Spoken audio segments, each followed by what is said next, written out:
This thing is extremely persistent. So I didn't break the new breaker bar, but it did start to bend again. So that's not good. So yeah, I'm gonna not try with that anymore because that's just gonna snap in half. So I borrowed an even bigger one. If this breaks or bends or anything, I really don't know at that point, but this thing is pretty damn beefy. This is 1/2 inch with a little adapter, so this thing should be fine. There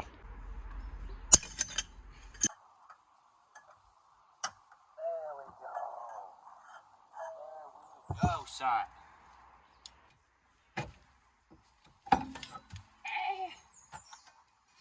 Everything's loose now. This thing has got some wicked crust right in there.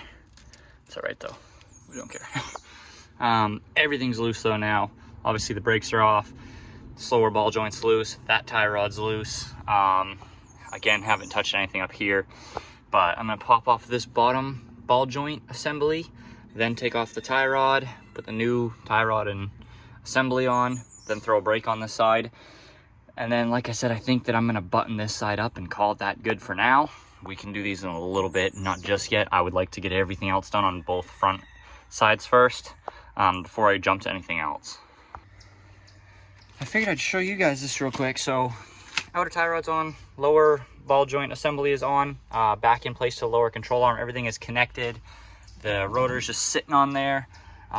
Old pads are out of the caliper, and I am putting the new pads in. But these are little wear sensors that it comes with. So there's a light on the dash that will actually tell you when your brakes are worn out on the car. Obviously it's on the car, but it literally, dude, they've got this little hole right there, and you just take the sensor and you slide it right down in like that, and then you pop it in there, and it will literally tell you when that plastic starts getting worn. That's honestly a pretty cool friggin' design, I think, especially for 96. They're definitely ahead of their time. I don't know. That's pretty cool. I'm gonna get started on the other side here now. I mean, I don't know. Does it look like it needs any work over here? I don't know. I think she'll be all right. She was done, son. She was done.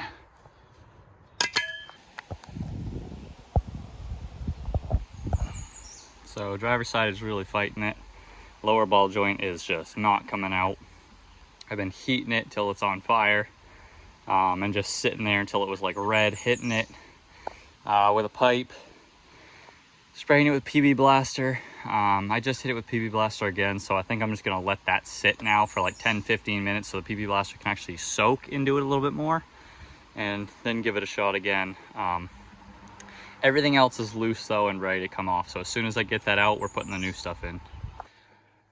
So front brakes are done, pads, rotors, all the lower ball joints, the upper control arms, like I've said 1,000 times, I'm still waiting on those. They're in the box over there, but the whole front end's done. Tires are back on. So I started chasing this whole like car is stuck in park / doesn't do anything else. I laid under the car. Everything under the car is completely fine. So I started tearing apart this, quite literally tearing apart. I think I broke most of the things in the process. We found our issue here is the little frickin' chopstick is just like not part of the car anymore. I somehow, I guess, when the exhaust came up, it pushed the shift linkage so hard that it just broke the plastic under here, because the shift linkage is all metal. So it straight up broke the plastic piece in here. So I'm about to take these bolts off now, and look down in there so I can really see. I don't know if that's a part I'm gonna be able to order, or if we're gonna do some friggin' makeshift weird guru stuff. I don't know. I personally don't care, as long as I can put the thing in park and drive in reverse comfortably and know where they all are. It won't bother me. So we're gonna take it all off and kind of see what my options are. They're coming off slowly but surely. It's like really dirty down there. But besides that, the thing goes like this. So snap clean off. I do think I understand what happened at this point. So obviously when I was backing up, the exhaust hit, the exhaust moved, hit the shift linkage, which obviously goes directly to this, which went to move this. The car's stuck in neutral right now. So as you can see, it's a gated shifter. So they're kind of locked in place. So when the shift linkage tried to kick it into another gear, this little shifter part got stuck on one of these gated pieces, did not move, and the shift linkage just snapped. So all the stress was right through the center of that. I found an entire new thing that I could buy for the car. Like, I have to take out everything in the center, replace all of it. It's like 200, 250 bucks or something used. I don't really want to do that. So I was like, whatever, I'll just clean it out. And you pretty much just have to rotate that little piece in the middle. I'm just gonna drill a little, or I'm gonna cut a little hole and put a screwdriver in it and weld it. And the screwdriver is gonna be my shift knob. So I was like, all right, sweet, found another fix for that. Like, I'm slowly getting through the problems on the car. And then it's making a funny noise from the engine while it's idling. So I'm like, all right, what is that? Let's go look at it. It kind of just sounded like the belt was squealing. So I went to go look to see if the belt just was like wet or something was leaking on it. And the brake, the ABS box in the car is touching and rubbing on a pulley in the engine. Like, it's cutting the metal. And my coolant, radiator coolant hose is touching one of the pulleys, and it's cutting through the hose. So here's a quick video to show you guys physically. You can see that is rubbing. Usually the pulley is like right here, and now it's rubbing. As you can see, the belt has a cut in it from, or the, my bad. The hose has a cut from the belt.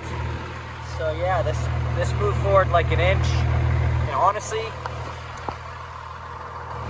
it looks like the engine is sitting like this to me, so I'm almost thinking I maybe broke one side. So we're gonna get it into the garage now, and then jack it up so we can actually look at what's going on under there.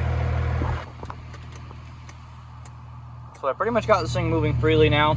I can get like every gear except reverse and park. There's 2 quarters stuck under it, so I'm working on getting those out now.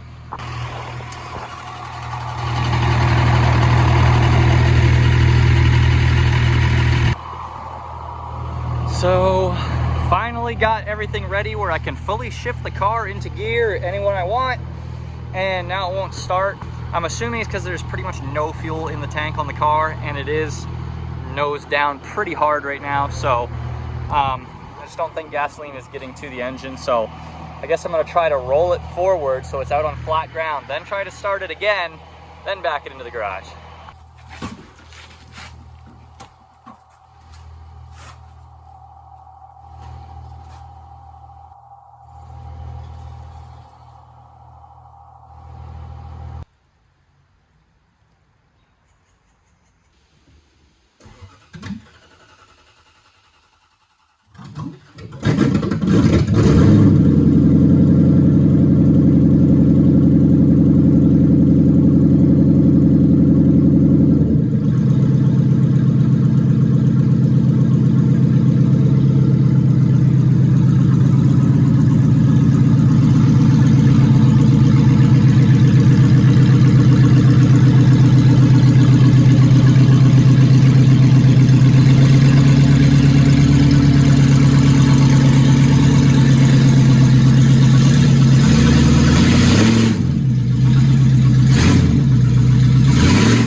I got it all jacked up now, and I did indeed find out that the motor mounts are disconnected on both sides. So just ordered those. So 2 things showed up for the car. One of them I'm gonna do today, the other one I'm not gonna do today. The one that I'm not gonna do today is this one.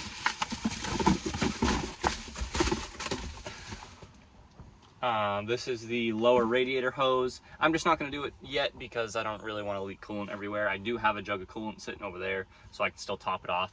That came. And then these 2 bad Larrys right here.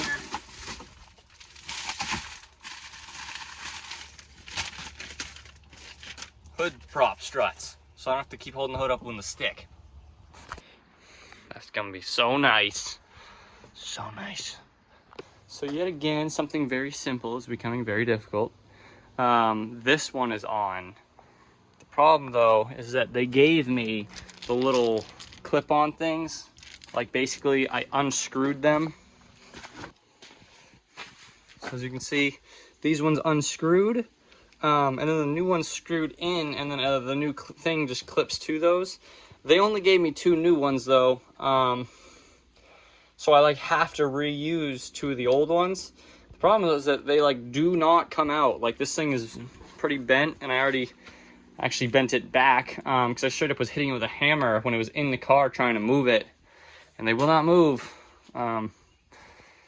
So yeah, if they had just given me 2 more, you know, 2 for each side, like they should have. They gave me both the struts, they just didn't give me the little attachment pieces for both of them. So one of them is on, and I don't know how I'm supposed to get the second one, I guess. It'd be a lot easier if they just gave me everything. So yep, got one. Had to straight up cut the thing off. I have to cut that one off too. So at least I'm figuring something out, I guess, but there's the next one. Well, finally finished it. Staying up by herself. Oh, nice and strong. Look at that. So yeah, took a little bit of extra work to get the passenger side, but that is finished.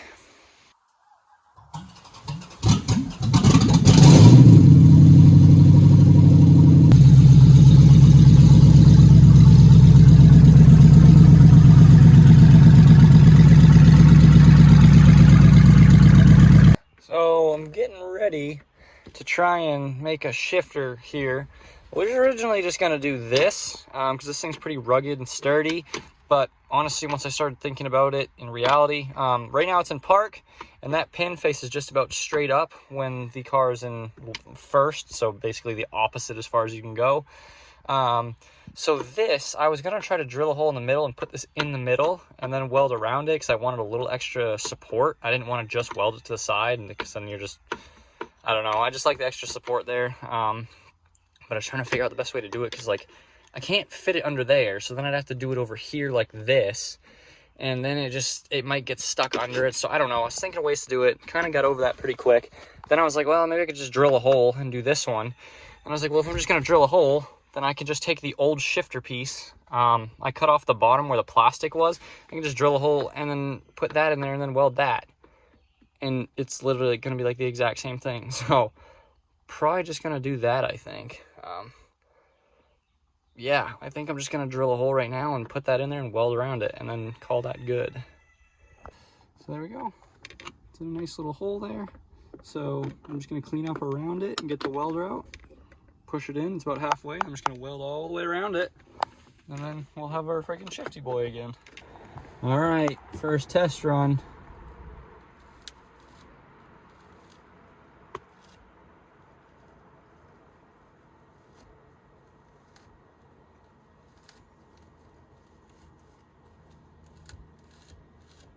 Seems to be good. It's kind of scaring me. I really hope it doesn't break off there, but I don't really know. I mean, the weld seems strong enough. Just a bunch of bubble gum down there, but if it holds, it holds. Okay, she's in drive right now. Neutral, reverse, park, reverse, neutral, drive. So here's my little janky setup. We left it in the accessory power mode or whatever. There's the switches right under here if I ever wanted to shut it off, but I'm just gonna leave it on accessory power because we always want that. And then this is the overdrive off and on, so I'm gonna leave that there just so if for some reason I want to click that and mess with it, I still have the option. And then yeah, the rest is I didn't tighten this, but the rest is just right there, you know. That's good to go. And then I put my little SLP Performance in there. It's the old car tarp for the Trans Am that was ripped and got torn up, and since we got rid of the Trans Am, well, it was torn up anyways, but also since we got rid of the Trans Am, I figured I'd put that in there as like a little memory, I guess, a little reminder of the Trans Am. She's still with us.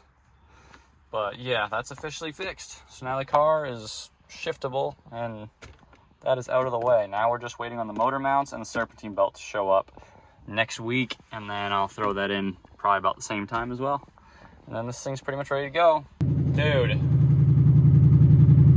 I don't know what just happened, but I started the car per usual.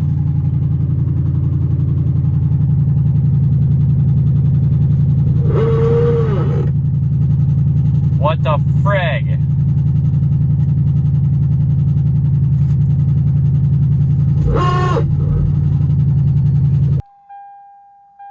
I don't even know what that is.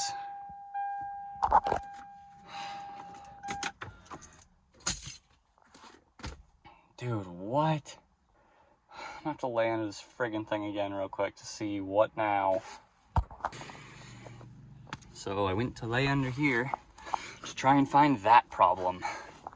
And as soon as I lay under here, I'm like, oh no, something is wet. The fuel lines are leaking, guys. I cannot even make this stuff up. I cannot even make this stuff up. Every time I do something, 2 more things go wrong. I hate cars. I don't even want to mess with this thing anymore, and I've already just put so much into it. I don't want to play with this thing anymore. So ignorant. There you guys have it. Lexus does not move and it's leaking gasoline. Thanks for watching.